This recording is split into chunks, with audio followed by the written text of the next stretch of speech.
pasti sudah pada siap-siap nih. Duduk di depan kamera, mau mendengarkan cerita sekolah minggu. Adik-adik, kembali lagi bersama Kak Eva dalam acara cerita sekolah minggu. Bagaimana kabar adik-adik semua? Wah, semuanya sehat. Harapan Kak Eva, semoga adik-adik juga yang ada di rumah, terlebih buat adik-adik sekolah minggu GBA Kebenaran selalu sehat. Adik-adik, sebelum mendengarkan cerita atau sebelum kita memuji dan memuliakan Tuhan, kakak mengajak adik-adik untuk berdoa. Lipat tangannya, tutup matanya, kita berdoa. Terima kasih Tuhan Yesus, hari ini kami bersyukur di mana Tuhan telah menyertai kami sehingga Tuhan kami dapat memuji dan memuliakan nama Tuhan. Dan juga ya Tuhan, selanjutnya kami mau mendengarkan firman Tuhan, tolong pimpin kami supaya juga Tuhan adik-adik di rumah yang mendengarkan cerita sekolah minggu, mereka dapat mengerti kebenaran firman Tuhan. Tuhan Yesus, hanya di dalam nama-Mu kami berdoa. Amin. Nah adik-adik, sebelum mendengarkan cerita, seperti biasanya kakak mengajak adik-adik untuk bernyanyi bersama.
Kita sudah memuji dan memuliakan Tuhan.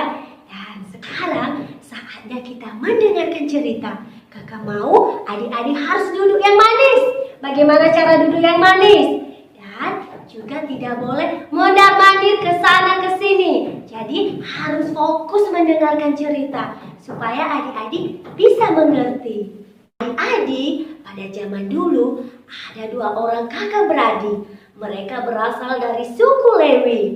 Dan pada saat itu Tuhan memakai mereka untuk menyampaikan perintah Tuhan kepada salah satu bangsa yang Tuhan pilih pada saat itu. Adik-adik tahu nama bangsa itu? Yaitu bangsa Israel. Nah adik-adik, kira-kira siapa ya kedua kakak beradik ini? Pasti adik-adik sudah pada penasaran nih. Kakak juga penasaran loh, siapa ya kakak beradik yang Tuhan pakai pada saat itu? Pasti mereka ini adalah orang-orang yang hebat. Makanya Tuhan memakai mereka. Kalau begitu, ayo adik-adik kita lihat siapakah mereka. Halo adik-adik, kami adalah kakak beradik. Adik-adik tahu gak siapa kami berdua? Siapa yang kakak, siapa yang adik ya? Adik-adik mau tahu? Kalau adik-adik mau tahu, adik-adik harus duduk manis ngedengerin kakak-kakaknya mau cerita buat adik-adik. Nah, tapi kalau misalnya adik-adik nggak ngikutin sampai akhir, nanti adik-adik nggak tahu deh apa siapa yang kakak, siapa yang adik. Makanya adik-adik perhatiin ya ceritanya dari awal sampai akhir. Adik-adik, pada suatu hari kami mendapatkan penglihatan dari Tuhan. Tuhan memerintahkan kami untuk mengambil domba dan mempersembahkan domba itu supaya bangsa Israel bisa diselamatkan. Karena adik-adik, pada zaman itu domba adalah simbol dari juru selamat yang akan datang, adik-adik. Iya adik-adik, jadi pada saat itu Tuhan berfirman kepada kami agar umat Israel mempersembahkan domba atau kambing adik-adik. Nah, ternyata ada syarat-syaratnya adik-adik. Iya. Yang pertama, dombanya itu harus jantan. Iya. Yang pertama harus jantan adik-adik. Yang kedua, dombanya itu harus sehat adik-adik. Yang ketiga adik-adik, dombanya itu harus berumur 1 tahun adik-adik. Nah, jadi harus domba yang muda. Jadi Tuhan berfirman, kita harus memilih domba yang baik untuk dipersembahkan kepada Tuhan adik-adik. Bukan hanya itu saja. Domba yang berumur 1 tahun tadi dan yang masih baik tadi, ternyata ketika dipotong adik-adik, darahnya dipoleskan ke ambang pintu dan bagian atas adik-adik. Jadi kalau ini pintu dipoleskan di sini, sini dan di atas adik-adik. Nah, tahu nggak adik-adik? Ini melambangkan apa? Sebenarnya adik-adik, ini adalah simbol dari penyaliban Yesus Kristus adik-adik. Jadi nanti ketika malaikat maut lewat dan melihat darah anak domba yang dipoleskan di ambang pintu rumah dari orang Israel adik-adik, anak sulung mereka tidak akan mati adik-adik. Selain itu, ketika dombanya sudah disembelih adik-adik, kita harus memakannya malam itu juga. Memakan daging domba itu malam itu juga adik-adik. Nah, ternyata Tuhan memberikan perintah juga ketika kita memakan domba itu adik-adik. Oh, berarti ada peraturannya begitu ya? Iya, jadi peraturannya adalah yang pertama kita harus pakai ikat pinggang, mengikat pinggang dulu. Lalu setelah memakai ikat pinggang, yang kedua adalah kita memakai sendal adik-adik, sendal jepit kayak gini di kasut. Nah, setelah itu adik-adik, tangan kita juga harus memegang tongkat. Lalu setelah memegang tongkat, kita harus memakannya gak boleh lama-lama adik-adik, kita makannya harus cepat-cepat. Nah, itulah yang menandakan Paskah bagi Tuhan. Jadi kita mengingat bahwa waktu itu Tuhan pernah berjanji kepada Israel untuk menyelamatkan Israel dari tangan Mesir. Jadi ketika malaikat maut lewat, itu artinya Paskah, karena arti Paskah adalah lewat adik-adik. Jadi Paskah bagi Tuhan artinya adalah ketika waktu itu Tuhan menyelamatkan bangsa Israel adik-adik. Gitu. Adik-adik, rumit sekali ya peraturannya. Namun sekalipun rumit, kedua kakak beradik ini tetap taat kepada Tuhan.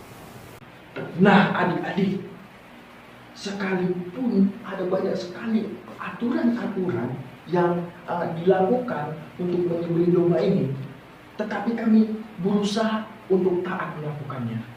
Nah adik-adik, dari cerita kakak-kakak tadi, adik-adik sudah tahu belum kakak-kakak ini siapa? Ada yang udah tahu belum? Pasti penasaran kan? Nah, kami adalah adik-adik kakak Musa dan kakak adalah Harun. Nah, jadi adik-adik, cerita ini benar-benar terjadi dan tercatat di dalam Keluaran pasal 12 ayat 1 sampai 11 adik-adik. Bagaimana ketaatan Musa dan Harun menyembelih domba agar bangsa Israel diselamatkan. Iya, begitu adik-adik. Dan kita juga untuk menjadi anak-anak sekolah minggu yang baik, kita harus taat sama guru-guru sekolah minggu, harus taat juga kepada orang tua kita adik-adik.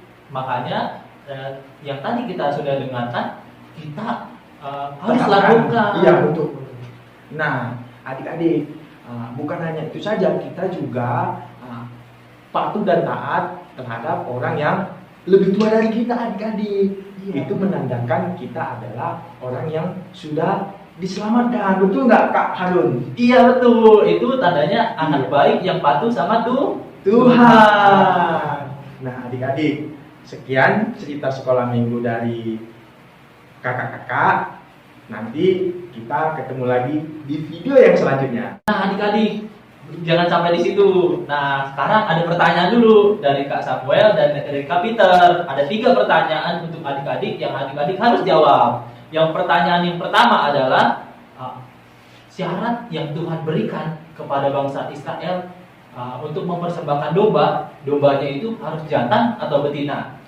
Nah, pertanyaan yang kedua adik-adik, melambangkan apakah darah yang akan dioleskan ke ambang pintu atas, kiri dan kanan? Tadi sudah kakak jelaskan loh, kalau adik-adik memperhatikannya, pasti adik-adik tahu. Lambang apakah itu? Nah, yang ketiga adik-adik, pertanyaan kakak adalah apa itu arti Paskah? Nah, tadi Kak Peter udah jelasin kepada adik-adik apa itu arti Paskah. Ya. Kalau adik-adik udah bisa jawab, adik-adik bisa jawab di grup Sekolah Minggu GBA Kebenaran, atau adik-adik bisa komentar di bawah sini. Iya.